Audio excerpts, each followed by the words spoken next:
Assalamualaikum warahmatullahi wabarakatuh. Saya Safira Indah Mangesti, absen 21, kelas KP3B. Di sini saya akan mempresentasikan materi komunikasi bisnis tentang visual aid. Untuk pembahasannya ada 4. Yang pertama, ada pengertian visual aid. Yang kedua, ada perencanaan visual aid. Yang ketiga, ada desain visual aid. Dan yang keempat, ada pembuatan visual aid. Untuk yang pertama, ada pengertian visual aid. Visual aid atau sering disebut dengan peraga sangat membantu pelaku bisnis dalam menyampaikan pesan, sehingga pesan lebih mudah dan lebih jelas diterima. Visual aid ini digunakan baik dalam komunikasi lisan maupun tulisan. Meskipun demikian, dalam pembuatan laporan, jangan lupa untuk memberikan keterangan-keterangan penting dalam visual aid. Visual aid atau sering disebut dengan peraga merupakan alat yang dapat membantu memperjelas suatu uraian atau penjelasan yang berbentuk tabel, grafik, gambar, diagram atau bagan, peta, dan foto. Selain itu, penggunaan visual aid akan lebih efektif apabila memperhatikan 3 hal, yaitu yang pertama, menyesuaikan visual aid dengan kebutuhan audiens. Yang kedua, fungsi-fungsi dari berbagai bentuk visual aid. Yang ketiga, kegunaan dan kelemahan visual aid. Untuk jenis visual aid ada 6, yaitu yang pertama ada tabel, grafik, bagan, gambar, peta, dan foto. Yang pertama ada tabel. Menurut Webster New World Dictionary, table is a compact arrangement of related facts, features, values, etc. in ordinary sequence and usually in rows and columns. Yang artinya yaitu, tabel merupakan suatu pengaturan yang rapi dari fakta-fakta, gambar-gambar, nilai-nilai, dan hal lain yang berhubungan dalam urutan yang teratur dan biasanya dalam bentuk baris dan kolom. Jenis tabel ada 2, yaitu yang pertama ada tabel angka dan tabel kata. Untuk tabel angka jenisnya yaitu untuk penjualan dari UD Setiabudi periode 2000. Di situ ada nama produknya, ada meja, kursi, almari, tempat tidur, kitchen set. Untuk penjualannya ada berapa unitnya, untuk harganya, dan ada total penjualannya. Untuk yang kedua ada tabel kata-kata. Tabel ini sesuai untuk meringkas hasil penelitian dan untuk membandingkan kondisi atau hal yang standarnya sama atau membandingkan 2 paradigma yang berbeda. Contohnya yaitu ada perbandingan manusia tipe X dan tipe Y, seperti yang terlihat pada layar.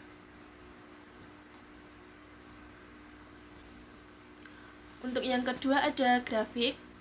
Menurut Webster New World Dictionary, graph is a diagram consisting of nodes and links and representing logical relationships or sequence of events. Yang artinya, grafik itu suatu diagram yang terdiri dari titik-titik yang menghubungkan dan menunjukkan hubungan yang logis dan teratur dari kejadian-kejadian. Untuk jenis grafik ada 4. Yang pertama ada piktogram atau pictorial graph. Yang kedua ada diagram lingkaran atau pie graph. Yang ketiga ada diagram serak atau scatter graph, dan yang keempat ada diagram batang atau bar graph.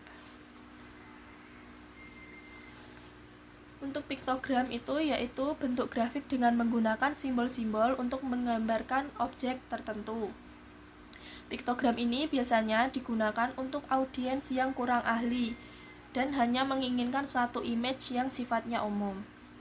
Piktogram ini mudah dikenali, namun tidak sesuai untuk menggambarkan data yang kompleks. Untuk contohnya ada di layar, yaitu untuk menggambarkan jumlah pabrik di suatu wilayah tertentu.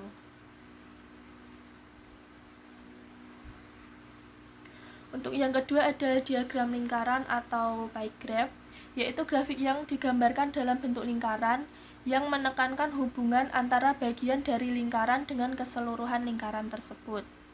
Nah, untuk contohnya yaitu untuk menggambarkan presentasi waktu manusia untuk mendengarkan, yaitu sebesar 45%, berbicara 30%, membaca 16%, dan menulis 9%. Itu untuk contohnya bisa dilihat di layar PPT. Untuk yang ketiga ada diagram serak atau scatter graph, yaitu Grafik yang menggambarkan titik-titik individual yang menghubungkan dua variabel. Misalnya suatu titik yang menggambarkan bagaimana individu A dalam hal tingkat pendapatannya dan tingkat pengeluarannya. Untuk contohnya itu ada di layar PPT, yaitu untuk menggambarkan hubungan antara tingkat keterampilan dengan produktivitas untuk masing-masing individu. Untuk yang keempat ada diagram batang atau bar graph, yaitu grafik dalam bentuk bar atau kolom baik vertikal maupun horizontal yang menggambarkan kuantitas barang tertentu. Untuk contohnya, untuk menggambarkan perkembangan penjualan selama tahun 2000 untuk 6 jenis produk. Seperti itu. Kemudian yang ketiga ada bagan. Penggambaran bagan ini dibedakan menjadi dua, yaitu bagan garis dan bagan permukaan atau flowchart dan milestone chart. Untuk flowchart yaitu menggambarkan urutan tahap-tahap dari suatu proses, biasanya dengan menggunakan anak panah untuk menggambarkan arah pergerakan dari proses tersebut. Contoh flowchart yaitu model resiprokal dalam komunikasi, proses penelitian, dan proses heresgritasi mahasiswa. Itu untuk contohnya. Jenis bagannya yaitu bagan proses penelitian. Itu mulai dari ide atau tujuan penelitian, yaitu digambarkan dengan anak panah sampai dengan kesimpulan. Untuk yang kedua ada milestone chart, yaitu untuk mengidentifikasi tahapan dari proyek, menggarisbawahi hal-hal yang penting, serta waktu yang diperlukan untuk masing-masing tahap tersebut. Untuk contoh penggunaannya yaitu pada pembuatan pabrik, proses penelitian, dan lain-lain.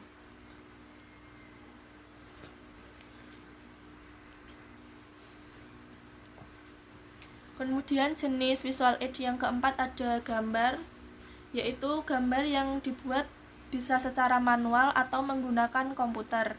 Tujuannya yaitu untuk menarik perhatian, memperkuat tema, atau untuk melengkapi presentasi lisan. Untuk selanjutnya ada peta, yaitu dapat berupa peta bumi maupun peta yang lain, seperti peta populasi penduduk dan peta lokasi instansi atau perusahaan tertentu. Ini contohnya peta dari Politeknik Negeri Semarang. Selanjutnya ada foto. Visual aid dalam bentuk foto ini biasanya digunakan untuk memberikan gambaran real suatu keadaan atau mengenalkan seseorang, misalnya ke manajernya. Kemudian untuk pembahasan yang kedua ada perencanaan visual aid. Dalam penyusunan laporan atau proposal dapat dengan mempersiapkan visual aid-nya lebih dahulu. Kemudian visual aid tersebut diberi penjelasan. Nah, untuk manfaat apabila visual aid disusun terlebih dahulu itu yang pertama, jika laporan atau proposalnya menyangkut fakta-fakta atau analisis yang banyak, kita dapat memulai dari visual aid yang telah disusun. Kemudian yang kedua, apabila informasi harus disampaikan secara lisan dan tertulis, kita dapat memodifikasi visual aid menjadi visual aid dan menjadikan visual aid tersebut sebagai kerangka pembahasan atau storyline. Yang ketiga, apabila penjelasan yang dibuat mengacu pada tabel atau visual aid yang ada, penjelasan akan dapat menghemat waktu. Nah, mengapa pelaku bisnis itu menggunakan visual aid?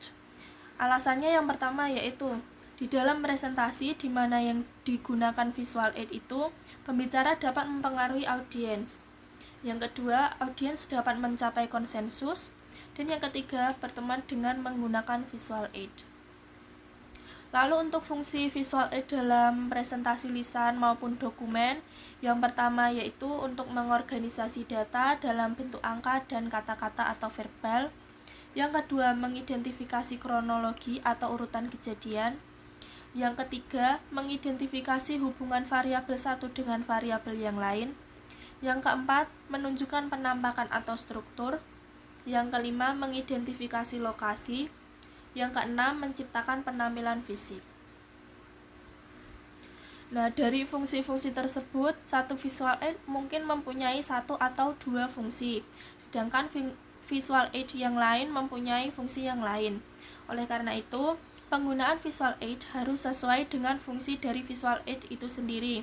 Contohnya, visual aid berbentuk tabel akan mempunyai fungsi untuk mengorganisasi data dalam bentuk angka dan kata-kata.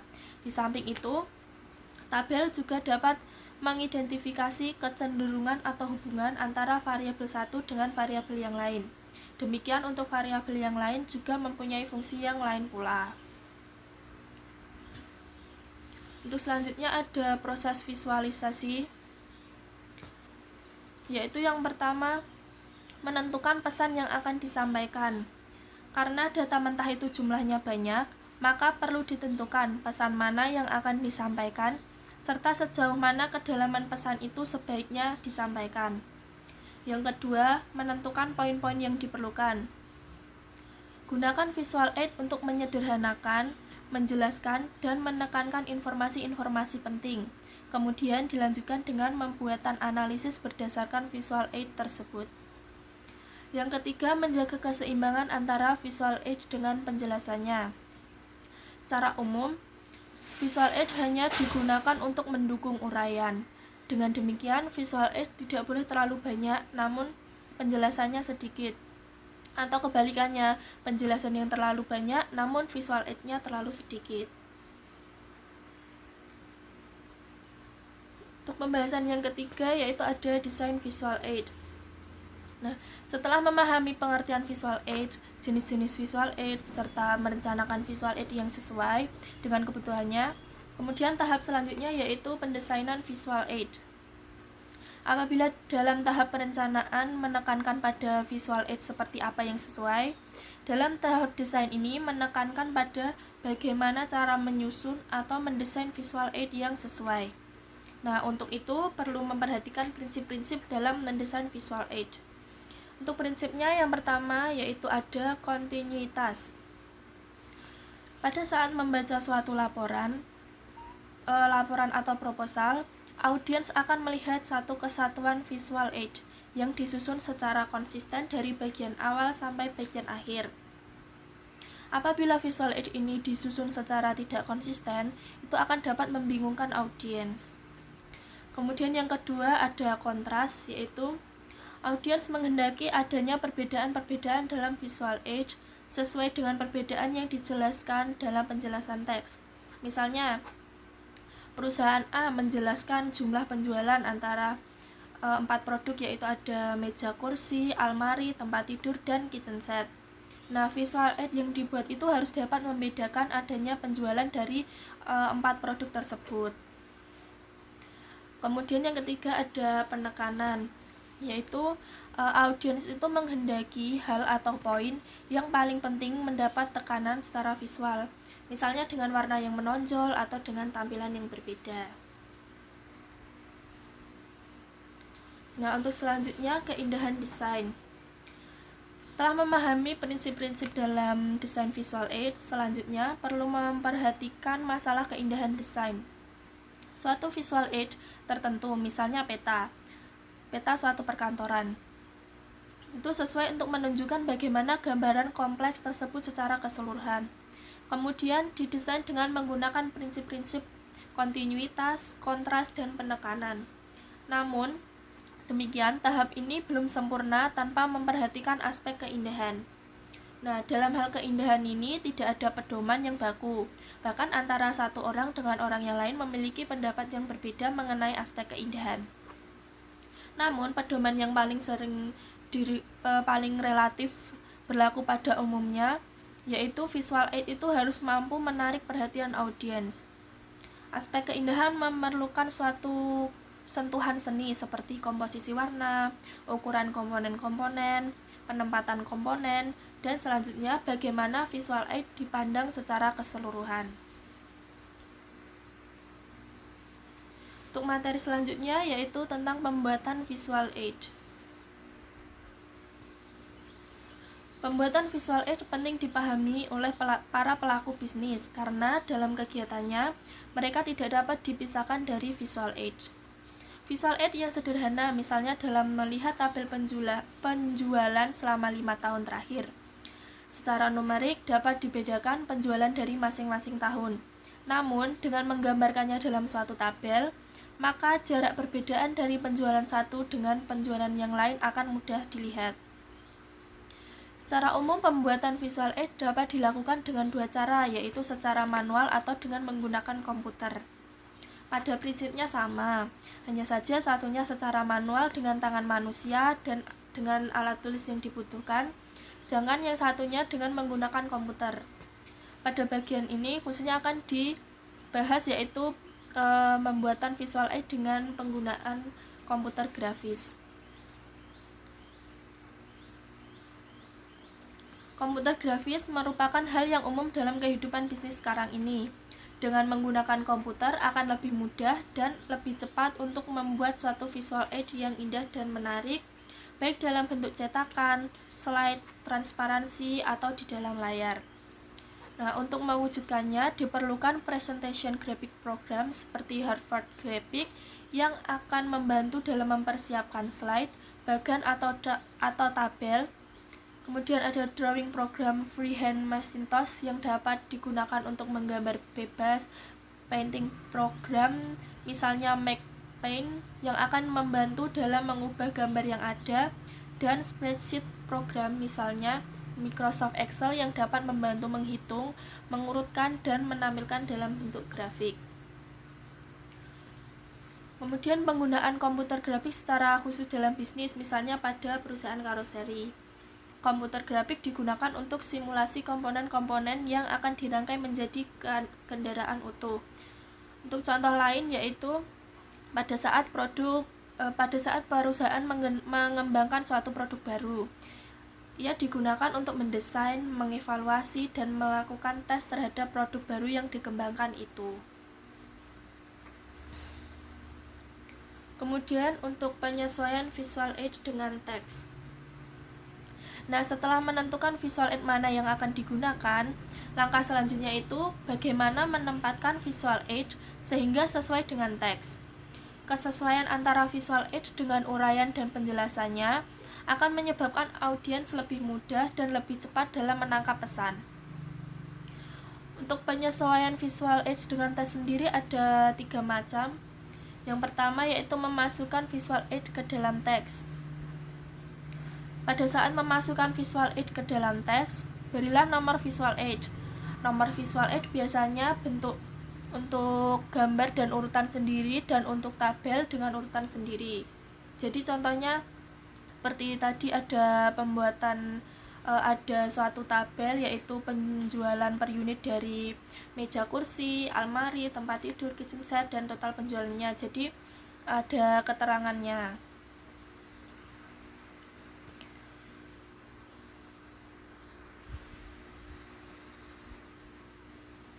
Kemudian yang kedua yaitu ada menempatkan visual aid sedekat mungkin dengan teks. Visual aid yang diletakkan sedekat mungkin dengan teks akan mempercepat audiens untuk menghubungkan visual aid dengan penjelasannya. Selain itu akan mempermudah dalam menemukan visual aid yang dimaksud dalam teks. Kemudian yang ketiga, memberikan judul dan keterangan visual aid. Setelah visual aid diletakkan dalam teks dan diberi nomor dan peletakannya sedekat mungkin dengan teks, langkah terakhir yaitu memberikan judul, namun dapat juga diletakkan di bawah visual aid judulnya. Sedangkan untuk keterangannya itu, misalnya data tersebut sumbernya dari mana, umumnya diletakkan di bawah visual aid.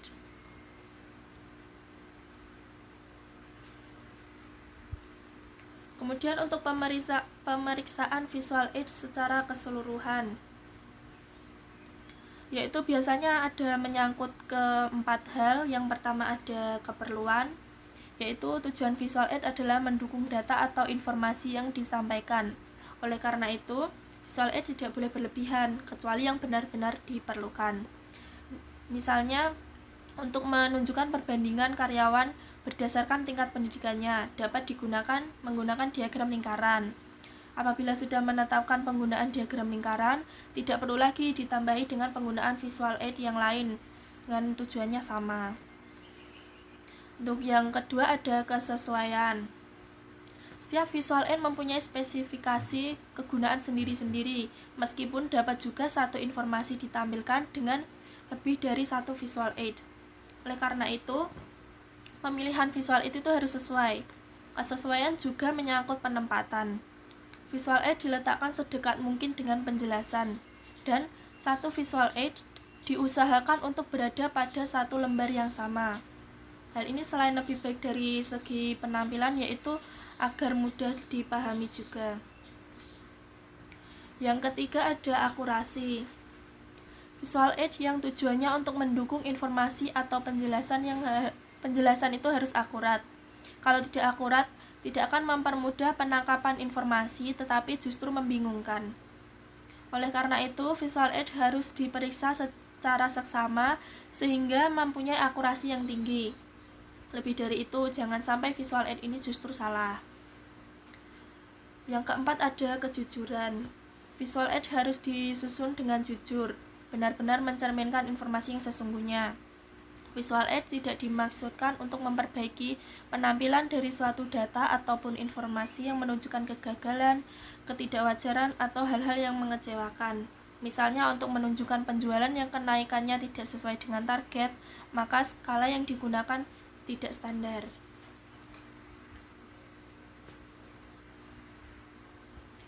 Sekian presentasi dari saya, kurang lebihnya mohon maaf. Wassalamualaikum warahmatullahi wabarakatuh.